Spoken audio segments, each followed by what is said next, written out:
Good morning. I'm going to talk about the description and the modeling of the relations between documents produced during linguistic fieldwork. I will try to illustrate how the modeling of the relations between documents could be useful for both researchers and language archives.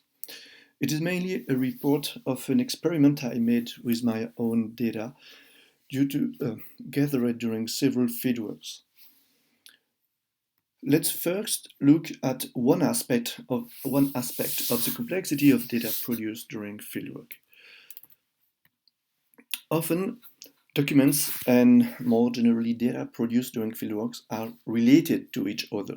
Let us consider the following situation. A speech event has been documented through one or several recordings.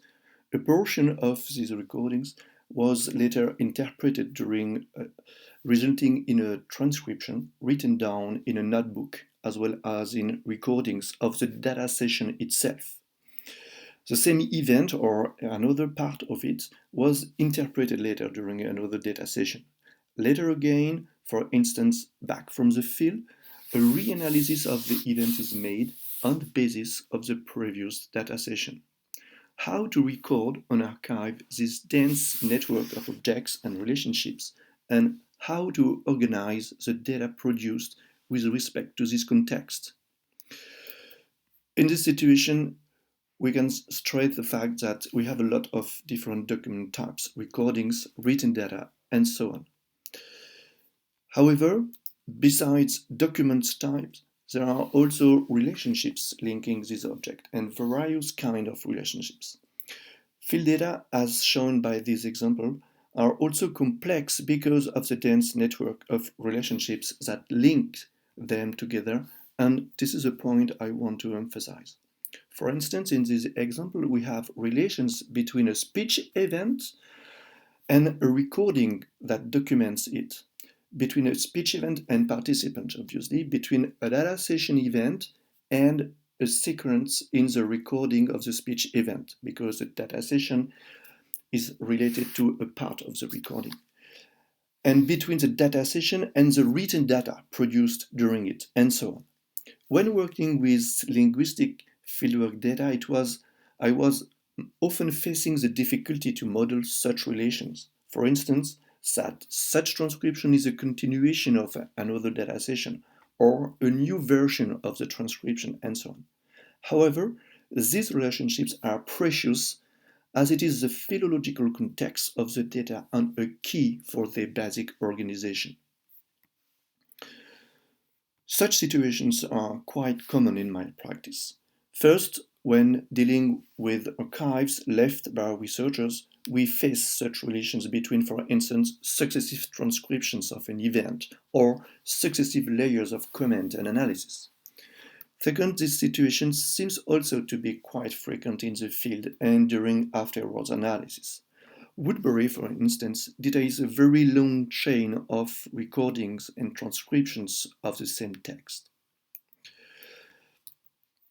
In fact, other relationships can be considered between, for instance, stimuli and various speech events that are linked to the stimuli, between documents produced spontaneously by speakers and analysis of those documents, and so on.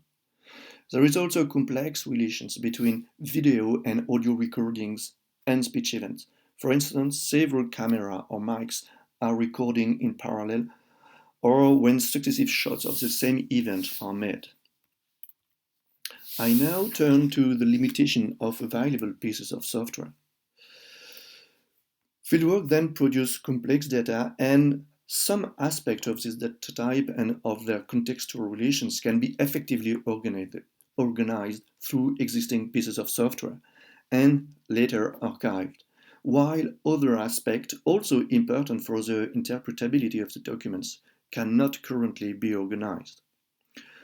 While we have a rich framework for describing document metadata, we do not have a general purpose solution for describing relations between documents.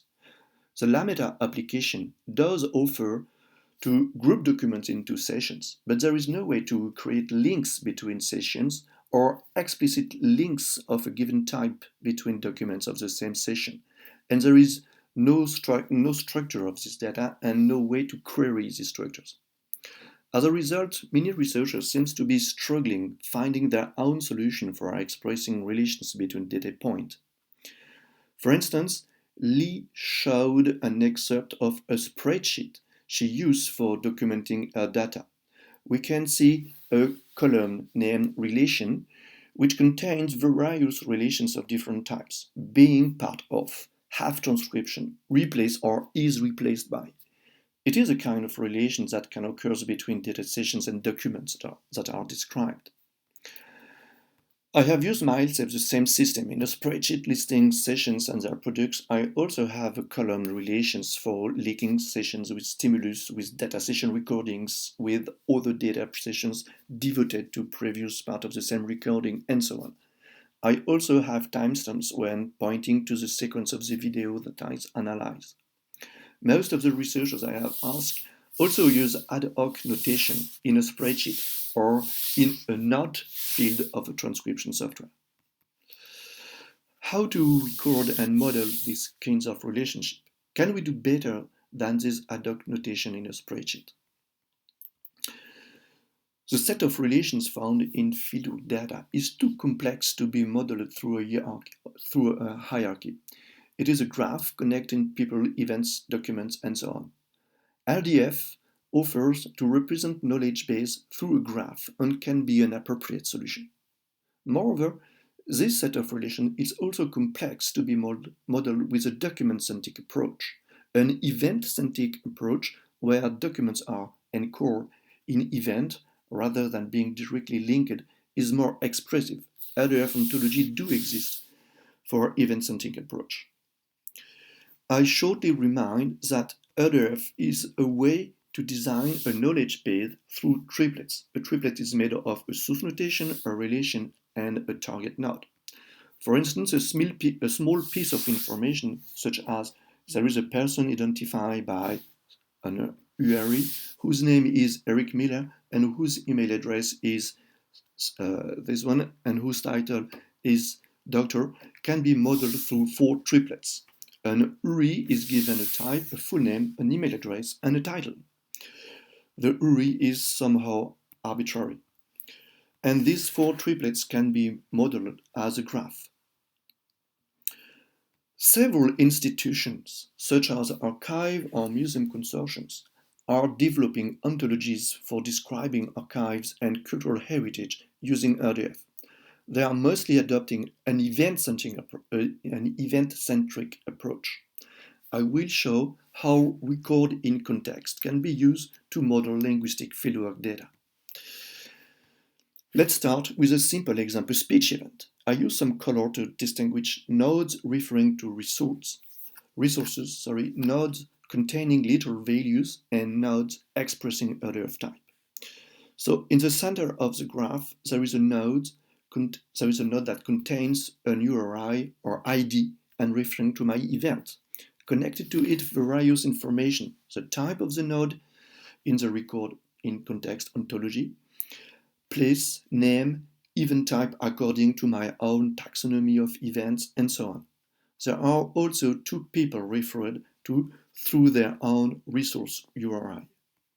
Obviously, there is some simplification here.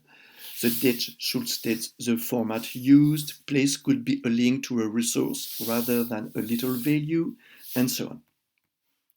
Let's move to a more complex example, a spontaneous conversation event recorded in a video. 2 resources are added, a resource of type record and a resource of type instantiation. Resource in record in context ontology offers a distinction between the 2 levels. Properties are smoothly distributed among the 3 levels. Speakers, place, time are properties of the event and are inherited by the record. Information about right, context, and so on are about the record, irrespective of the instantiations. And information about physical properties are relevant for the instantiations. We could think now what a pain in order to only express there is a video in such part of my such area of my computer, in such folder of my computer, for the story of the first link made at such date. It's true that for simple cases, this modeling is complex, but it scales to complex cases, in fact, to real-life cases. The distinction between event, record, and instantiations turn out to be convenient for organizing real data. For instance, record have often several instantiations resulting from conversion between video format or between transcription software. An event can also have several records, for instance, successive shots by a video camera of the performance or several video cameras running in parallel. For instance, here is how we could represent two records of the same event due to two successive uses of a recording device. Besides, in this graph, we have two instantiations for the second record resulting from a conversion from an MOV to a WAV video format. The two records are linked with the relation precedes, while the two instantiations are linked with the relation has derived instantiation. Let's move to a third example, analyzing a record during a data session. In order to model with record in context ontology a transcription written down while analyzing a video, a solution is to create an event for the data session itself when the transcription is made. It looks at first sight unnecessary to create an event for the working session itself, while we are chiefly interested in the speech event under scrutiny. But it allows for a very natural integration of all relevant pieces of information. So another event of type data session is created. It is linked to the record analyzed with a link analyzes. Note that the link connects the event on one hand, the data session, and a record on the other hand, the speech event. We may have linked the two records or the two events, or we may have linked the two records produced by the two events. But it is a data session as an event that is an act of analysis, and it is based on a material document. Moreover, in the bottom right, a record object is created for the information written down during the data session. It is related to the event with the relation produces. It is a different kind of relation than the is documented by relation between the video recording and the speech event. The record here do not document the event, it is a product of the event. It has been produced during the event. The data session event has its own participant, the informant, which role should obviously be specified more precisely. Let's move to a fourth example. A data session can itself be recorded. Then a record node is linked to the data session event with a link of type documents. There are now two records below the data session event, the first one produced during it, and the second one documenting it as a speech event itself. Typically, once returned from the field, we decide that we are producing a new version of the interpretation of a text based on the various previous sources and departing from it. We can declare it easily as a new record encoded in a new event on the right of the graph and linked to the two previous interpretations of the text, themselves analyzing the original event on the left of the graph. Again, numerous simplifications have been done in those graphs. The record in context ontology offers many more tools, such as record part, record set, instantiation part, and so on. The model adapts to actual relations and situations I was trying to model, including, for instance, successive data sessions devoted to one record or to successive parts of it. Let's note that some relations were not provided by the recording context vocabulary, and I had to create it. Mostly the relation analyzes, produce, and stimuli. The relation stimuli is different from the genre stimuli. A document that was not intended to be a stimuli can be used during a session. I wrote a small script in order to convert 3 input data into RDF, a directory tree, a lametta tree and its metadata, and a spreadsheet. One strength of RDF is the facility to aggregate data from various sources. Data can still be created with existing tools, each tool adding some pieces of information to the same resource. Having used XML a lot, I have been surprised by how comfortable it has been to work with RDF, which may be mainly to the fact that RDF is a model for representing knowledge base, and it offers uniform solution for this, as well as abstraction and tool to aggregate data. Finally, one of the great benefits of RDF is the ability to query data with the SparkQL language. It was possible to exploit fully the fine grain of the modeling. For instance, it was possible to define a philological context for a recording, meaning to gather all resources that were directly or indirectly linked to it through any chain of relation document analyze, produces, or is stimulus. In conclusion, is RDF worth the effort? For researchers, it is a way to adequately describe and organize its own data and to query it.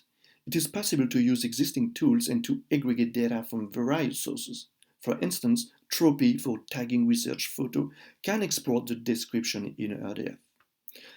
For language archives, it could be interesting to archive a larger set of the data and to contextualize it as much as possible. It increases the possibility to elaborate new interpretation as suggested by linguistic documentation. In the context of language loss, we are more and more often curating personal researcher archive left by researchers. Such archives are sometimes the only testimony we have for a language, and again, it could be interesting to be able to describe adequately as much as possible of this data and to make explicit the philologic context of each piece of data and the links between them. In conclusion, I would like to stress 3 points. First, the complexity of the network of data resulting from language documentation. An inventory of its category and relations could be interesting in itself. Second, RDF ontology for situations quite close to that of linguistic fieldwork data are indeed currently elaborated. It may be an inspiring source while elaborating tools or methodologies. And third, using such modeling tools could be interesting for both researchers and archiving projects. Thank you very much for your attention, and I will be very happy to answer questions about this presentation.